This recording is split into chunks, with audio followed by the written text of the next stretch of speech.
evidencia de infección. Ahora, ¿cuáles son los tocolíticos que se utilizan? Tenemos el atosiban, que es un antagonista de la oxitocina, el nifedipino, que son los bloqueadores de calcio, de los canales de calcio, indometacina, inhibidores de la prostaglandina, el ritodrine, que son agonistas beta 2 adrenérgicos. También se puede utilizar el sulfato de magnesio, ¿ya? Sulfato de magnesio también es un tocolítico. Aparte de la prevención de convulsiones, también es tocolítico. Ahora, ¿cuál es el que más se utiliza? El nifedipino, ¿ya? ¿Por qué? Porque tiene menos efectos adversos, ¿ya? El atosiban es un medicamento que aún no ha sido probado su uso en nuestro país. Se usa en España, pero por el costo y porque no hay estudios que hayan demostrado totalmente su utilidad, no se utiliza mucho. El nifedipino es el que más se utiliza y el que tiene menos efectos adversos. La indometacina se debe utilizar con restricción. Acuérdense que puede ocasionar el cierre precoz del ductus arterioso, ¿no? Si lo utilizas en una paciente de más de 35 semanas, puede ocasionar un cierre precoz del ductus arterioso. Entonces, con mucha precaución. El ritodrine, y en general todos los beta 2 adrenérgicos habrán escuchado del dilator, ¿no? La isoxsuprina, que también es parecido al ritodrine. Obviamente se debe utilizar con precaución porque puede ocasionar taquicardia, arritmia y lo más grave puede ocasionar edema agudo de pulmón, ¿ya? Entonces, de preferencia, nifedipino, ¿ya? En todas las circunstancias, aparte que es más fácil de administrar. Vamos a las preguntas. ¿Alguna pregunta tienen? ¿Alguna duda? Muy rápido. ¿O está bien? Muy rápido. ¿Está muy rápido? ¿Está bien? Perfecto. ¿Cuál de los siguientes datos diagnósticos es más sensible como marcador predictivo del desarrollo de un parto pretérmino? Se los dije varias veces. La cervicometría, ¿no? La cervicometría, la medición de del cuello uterino mediante una ecografía transvaginal. La respuesta es la C. Uno de los siguientes fármacos no se utiliza como tocolítico, ¿no? En la amenaza de parto pretérmino. Nifedipino, quedamos claro. Bloqueadores de canales de calcio. Beta 2 agonistas, claro. AINES, claro. Sulfato de magnesio también. Benzodiazepinas, no tienen nada que ver acá, ¿no? 35, bueno, señale la afirmación correcta respecto a los fármacos betamiméticos durante la gestación. ¿Son el tratamiento de elección en los casos de amenaza de aborto? No. ¿Qué quedamos en amenaza de aborto? En realidad no hay un tratamiento específico, simplemente el reposo. La progesterona que se da simplemente es un placebo, ¿ya? Se da generalmente nada más el reposo, no hay otra cosa. Si esa gestación está cromosómicamente bien, va a progresar. Si es que tiene anomalías cromosómicas de fondo, va a terminar en un aborto. Constituye la primera opción terapéutica para la relajación uterina en los casos de DPP. No, en el DPP está contraindicado la tocólisis, ¿ya? Si hay sospecha de DPP, se debe contraindicar la tocólisis. C. Tiene su principal indicación en el tratamiento de la amenaza de parto pretérmino. Esa es la respuesta, ¿no? ¿Se utilizan para inducir el parto? Obviamente que no, pues no son más bien son tocolíticos. ¿Tienen su uso más frecuente en los casos de hiperemesis? No se utilizan en casos de hiperemesis los betamiméticos, ¿no? Pues esta es la C. Ahora, gestación cronológicamente prolongada. Ahora, primero tenemos que hablar acerca de la definición de la gestación cronológicamente prolongada. Cuando la gestación se extiende por más de 42 semanas, a partir de 42 para adelante, se llama embarazo prolongado. Hay un término que utilizan algunas escuelas, no siempre se utiliza, entre las 41 y 42, embarazo en vías de prolongación, ¿ya? ¿Cuál es el problema con que una gestación llegue o pase las 42 semanas? Que aumenta la morbimortalidad tanto fetal como materna, ¿ya? Entonces eso es lo importante, ¿no? Porque podemos decir si el bebito está bien, lo puedes dejar ahí, ¿no? No hay por qué apresurarse. Pero no, se ha visto que pasadas las 42 semanas, la morbimortalidad materna y fetal aumentan. ¿Y cuáles son estas morbimortalidades? Acá las tenemos. Se asocia con macrosomía, con síndrome de posmadurez, que son los fetos que lo van a ver en pediatría, ¿no? Los productos pequeños con piel arrugada, ¿no? Oligoamnios. Principalmente se asocia con oligoamnios, ¿ya? Un embarazo post-término se asocia fundamentalmente con oligoamnios. Se asocia con insuficiencia útero-placentaria, ¿ya? Síndrome de aspiración meconial, hipoglicemia, policitemia, aumento de morbilidad perinatal, aumento de morbilidad materna, ¿no? Pueden presentar intraparto, sufrimiento fetal. Hay mayor incidencia, mire, si comparamos entre los nacidos a término con los nacidos post término, la incidencia de sufrimiento fetal es mayor, igual de distocia de hombros, de disfunción del parto, de trauma obstétrico y hemorragia. ¿Por qué disfunción del parto? Porque realmente estas pacientes van a tener que ser sometidas a una inducción de parto. Ahora, ¿qué características clínicas están asociadas con el embarazo prolongado? ¿Cuál es la causa del embarazo prolongado? No se conoce, ¿ya? No se conoce. Sin embargo, hay algunas características las que sí están asociadas. La principal causa de embarazo, bueno, en todo caso, la principal característica asociada es la edad gestacional incorrecta. La mayoría de veces se calcula mal la edad gestacional por una última regla no confiable. Otras causas, variabilidad biológica, ¿no? Algunas pacientes puede ser así naturalmente sin que necesariamente esto signifique alguna alteración, ¿no? Los factores maternos, como haber tenido un embarazo prolongado previo, la nuliparidad. Factores fetales, esto es importante. Generalmente se asocian a anomalías congénitas. ¿Qué tipo? Hipoplasia suprarrenal o anencefalia. ¿Por qué? Porque hay una deficiente producción. Acuérdense que dentro de los mecanismos que desencadenan el parto es interrelacionado, ¿no? Factores fetales, factores maternos, factores placentarios.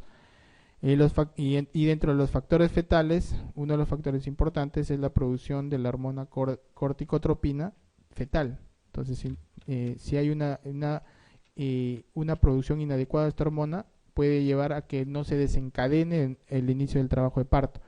Igual lo ocurre con la anencefalia, ¿no? Hipoplasia suprarrenal, anencefalia. Y cuando hay factores placentarios, el déficit de sulfatasa. Si hay déficit de sulfatasa, hay déficit de la producción de estrógenos. Entonces también va a haber una dificultad en el inicio de la labor de parto espontánea. ¿Ya? Entonces son esas las características. Ahora, ¿qué se hace cuando se tiene una gestación de 42 semanas? Generalmente en la mayoría de hospitales a las 41 semanas, o sea, no esperamos a que llegue a las 42 semanas, ¿no? Cuando llega a las 41 semanas, nosotros tenemos dos alternativas. O hacemos un manejo activo o hacemos un control más estricto, digamos. Entonces, ¿qué quiere decir eso? Si llegan las 41 semanas y nos optamos por un manejo pasivo, lo que hacemos es hacer pruebas de bienestar fetal, ¿no? Si vemos que el bebito está bien, con las pruebas de bienestar fetal que decidamos hacer, simplemente se deja que esperamos a que inicie espontáneamente la labor de parto. Si se desencadena, normal, pues, bajo las condiciones obstétricas que tenga, se termina el embarazo. Si no se desencadena y llegan las 42 semanas, ya definitivamente tienes que tomar una conducta activa, ¿no? Y si vas a tomar una conducta activa, que hay otra escuela también a las 41 semanas, pues vas a optar, pues, de acuerdo a las condiciones del cuello uterino. Ahí va el índice de Bishop, ¿no? Acuérdense. Generalmente es 6, ¿no? Acá por eso dice mayor de 5, ¿no? 6.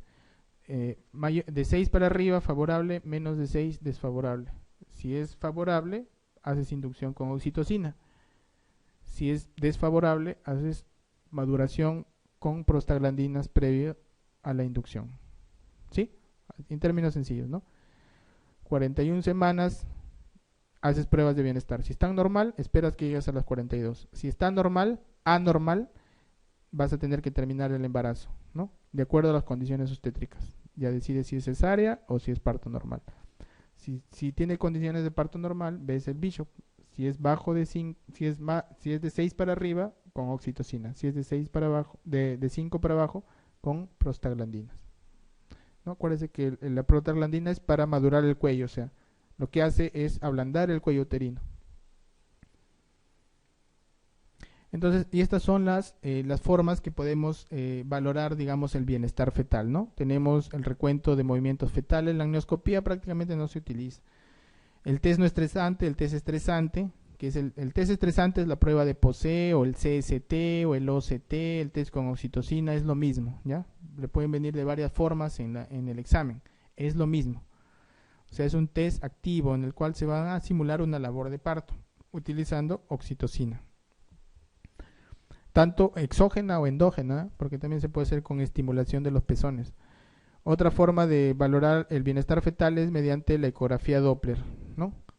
Ahora, la ecografía Doppler es la que más, digamos, ha tenido desarrollo y auge en estos últimos tiempos porque es un método fácil y no invasivo, ¿no? Y no utiliza oxitocina, no utilizas nada que pueda alterar, digamos, al feto, ¿no? Ahora, medir el líquido amniótico también es una prueba. El líquido amniótico es un indicador de bienestar fetal, ¿no? Es un indicador crónico. El perfil biofísico que valora, esto sí he visto en una pregunta, ¿qué valora el perfil biofísico? Lo que valora son el tono fetal, los movimientos corporales, los movimientos respiratorios, el líquido amniótico y la reactividad cardíaca fetal, el NSTS. Eso es lo que valora el perfil biofísico, ¿ya? Y también igual. Entonces, ¿cuál es la prueba más básica de evaluación de bienestar fetal? Es la percepción de movimientos fetales por la madre. Es la prueba más básica. O sea, tú le preguntas a la mamá sobre eso. ¿Cuánto se considera normal de movimientos fetales? 10 movimientos en 2 horas, ¿no? 10 movimientos en 2 horas es normal. Ahora, si este producto presenta menos de 10 movimientos en 2 horas, de frente a esa paciente no se va a cesárea ni sufrimiento fetal, nada. Lo que se hace, se valora mediante un examen, digamos, más avanzado, ¿no? Entonces acá, el test no estresante tiene sensibilidad del 8%, pero la especificidad es 90%. ¿Qué significa? El test no estresante puede ser, los resultados son reactivo o no reactivo, ¿no?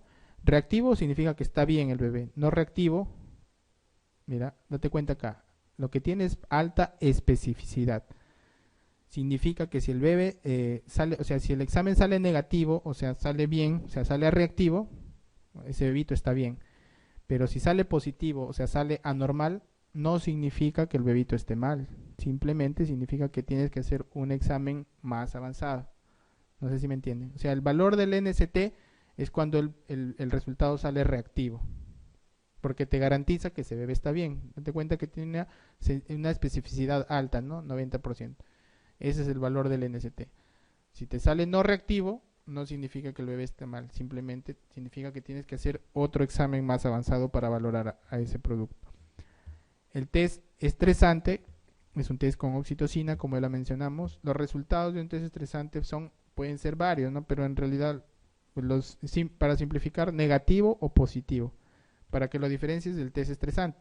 Negativo es cuando el bebé está bien, significa que ese bebé va a tolerar un trabajo de parto. Positivo es cuando el bebé está, o sea, no hay en la placenta la suficiente reserva de oxígeno como para tolerar un trabajo de parto, ¿no?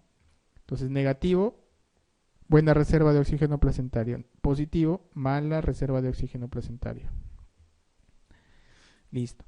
En el Doppler, como vimos, lo que se evalúa es la umbilical y la cerebral media. Creo que el otro día les expliqué que lo más ominoso es cuando hay una inversión del flujo diastólico de la arteria umbilical. Eso es lo importante que te acuerdes. Inversión del flujo. ¿Ya? Inversión del flujo. En el ILA, bueno, en la valoración del volumen del líquido amniótico podemos valorarlo de dos formas, a través del índice de líquido amniótico o a través de lo que es la valoración del lago mayor o el pozo mayor.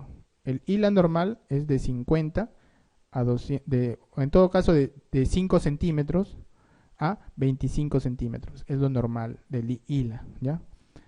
Bajo eso es oligoamnios, ¿no? Por encima de esos valores, polidrácneos.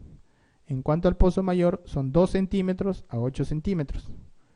Bajo eso, oligoamnios, por sobre eso, polidrácneos. ¿Ya? ¿Sí? ¿Quedó claro? Perfecto. Ahora, he visto preguntas que nos mencionan respecto al volumen total, ¿ya? O sea, el volumen total del líquido. ¿Perdón? Es 500, ¿ya? O sea, 500 mililitros, bajo 500 mililitros de volumen total. O sea, no de índice, porque acuérdense, el ILA es solo un índice. Si se pudiera medir la cantidad de líquido total que hay dentro del útero, es 500. O sea, bajo 500 es oligoamnios. ¿Ya? Sí, bajo 500 mililitros es oligoamnios. He visto preguntas de ese tipo que te ponen 500 mililitros, 400 mililitros o tanto, ¿ya? Entonces hay que estar atento a ese tipo. Una cosa es el ILA, otra cosa es que te den el valor total del líquido, ¿ya? Ya, mira, cada centímetro, lo que debería sacar es cada centímetro de líquido amniótico equivale a 50 mililitros más o menos, ¿ya? Entonces, a ver, si tú sacas tu cuenta, a ver, mira, esto de acá, este valor que han puesto acá de 5 centímetros es para algunas escuelas. La mayoría, nosotros por ejemplo en mi hospital lo utilizamos 8 centímetros. Entonces ahí si tú multiplicas más o menos es de 50 centímetros por 8 más o menos son 400, ¿no? Por ahí está, es un aproximado, acuérdate. Porque en realidad no vamos a poder medir el volumen total del líquido, ¿no? ¿Ya? Acuérdate. Entonces multiplicas nada más. Pues si es 50 para arriba, 25 por 8. Ya multiplicas y sacas, pues, cuál es el límite. Pero bien difícil que te pongan un valor muy ajustado, ¿no? O sea, de 100 mililitros. Realmente te van a poner un valor más amplio. Por ejemplo, la pregunta que vi, te decían 2100 mililitros. O sea, si tú multiplicas 25 por 8, creo que sale 1000 y tantos, ¿no? Entonces, ya 2100 ya está bastante elevado. Entonces, de frente, polihidrágneos. ¿No? Porque, por ejemplo, dice 2100, tú podrías pensar a ILA 21, ¿no? Entonces, pero ILA 21 es normal, pero eso no es un valor real. El ILA es un índice nada más, no es el valor real del líquido que existe dentro de la cavidad uterina. Vamos a las preguntas. Entonces, acá, una primigesta de 37 semanas ingresa con rotura prematura de membranas de 24 horas de evolución. No hay trabajo de parto ni signos de infección, ¿no? El test de Bishop es de 6 puntos. El feto está encefálico y no hay signos de sufrimiento fetal. ¿Cuál es la conducta obstétrica? Acuérdate que si tienes una gestación a término con membranas rotas, la indicación es terminar gestación, ¿ya? Independientemente de las horas que hayan pasado. Obviamente, más aún si tiene más de 24 horas, más, con más razón, ¿ya? Con más razón. Ahora, acá el punto va es si vamos a administrar prostaglandinas u oxitocina, ¿no? Pero acá te dicen, pues, obviamente, primero tienes que ver, la indicación es terminar gestación. Ves, en todo caso, si vas a terminarlo vaginal o cesárea.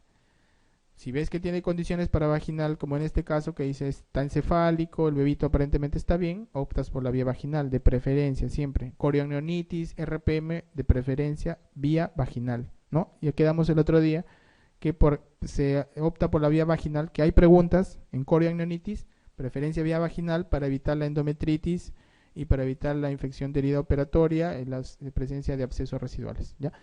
Entonces, en esta paciente, sabemos que ya por tener rotura de membranas en una gestación a término se debe terminar la gestación. Listo. Hasta ahí avanzamos. Vemos que le vamos a dar chance vaginal porque el feto está encefálico y no hay sufrimiento fetal. Listo. Ahora, ¿cómo le vamos a inducir el parto? O le vamos a poner prostaglandinas u oxitocina. Vemos el Bishop, ¿no? Tiene 6 de Bishop. De 6 para arriba, oxitocina, ¿no? Entonces, en este caso la respuesta es inducción del parto con oxitocina. No, pues esperar el comienzo espontáneo del parto, no, o sea,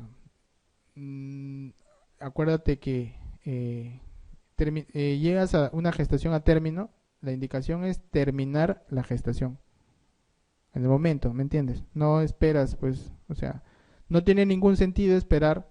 Acuérdate que con cada tiempo que pasa, el hecho de que no tenga signos de infección no significa que no vaya a ser infección, ¿no? Con cada hora que va avanzando la rotura de membranas, mientras más tiempo, más probabilidad de infección.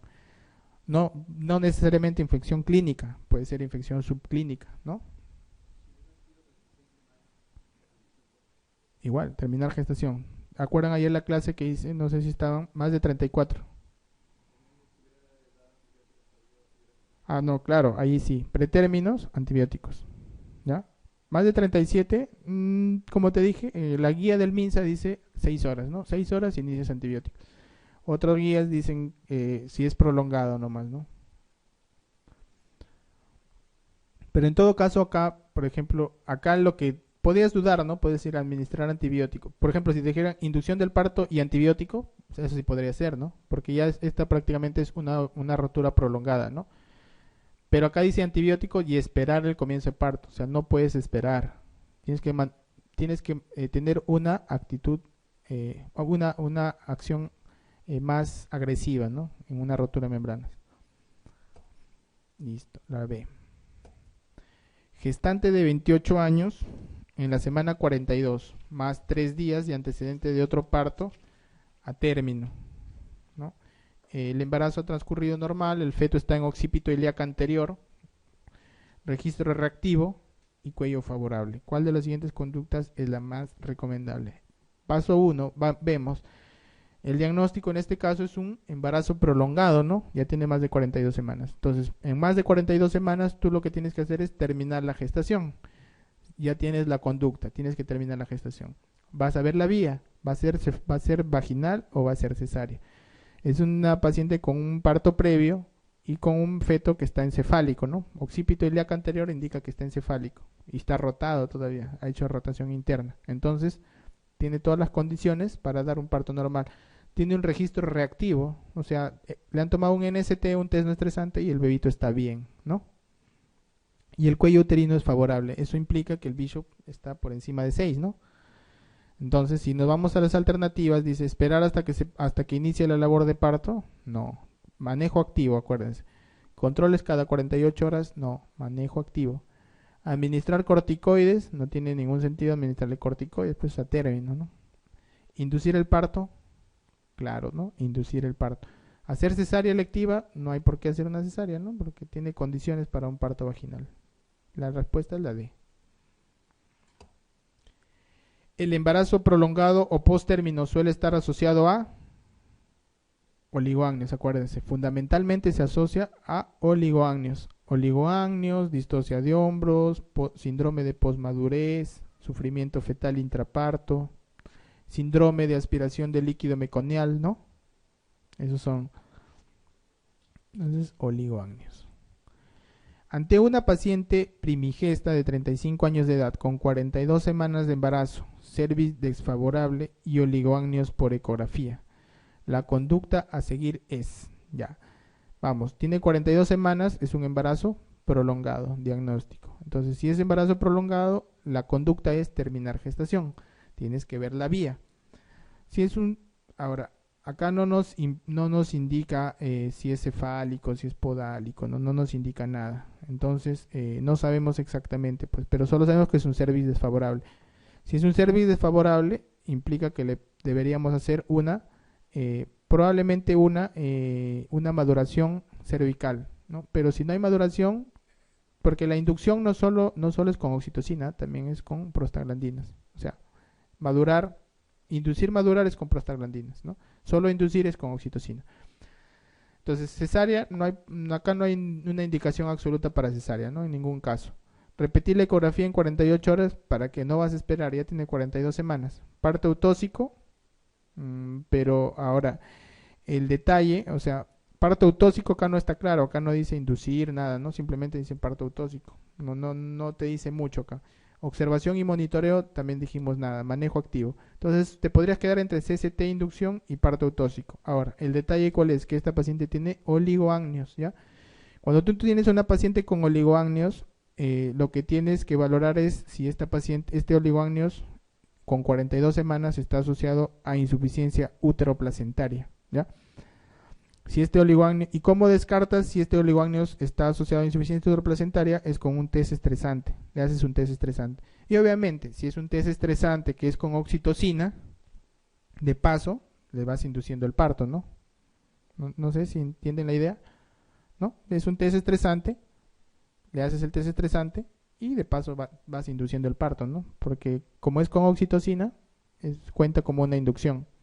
A pesar de que el cervix esté desfavorable, no implica pues de que necesariamente va a terminar en parto normal, ¿no? Pero simplemente le haces el test estresante porque tiene oligoamnios, para que valores si este oligoamnios es por insuficiencia uteroplacentaria. Acá la respuesta es la B, ¿ya? porque no hay una indicación absoluta de cesárea acá. Pues, ¿cuál es la oligoamnios? No es indicación de cesárea, por si acaso. ¿O cuál para ti podría ser acá una indicación que te podría generar dudas para que tú puedas decir que la paciente debería hacerse una cesárea? Lo único anormal que es acá es el oligoamnios, ¿no? O sea, pero el oligoamnios no es indicación de cesárea. Si tú al oligoamnios le buscas la causa, ¿no? Lo más probable es que en esta paciente por la edad gestacional tenga una insuficiencia uteroplacentaria, ¿no? Por el envejecimiento de la placenta. Entonces, ¿cómo demuestras eso? Con un OCT, con un test estresante, ¿no?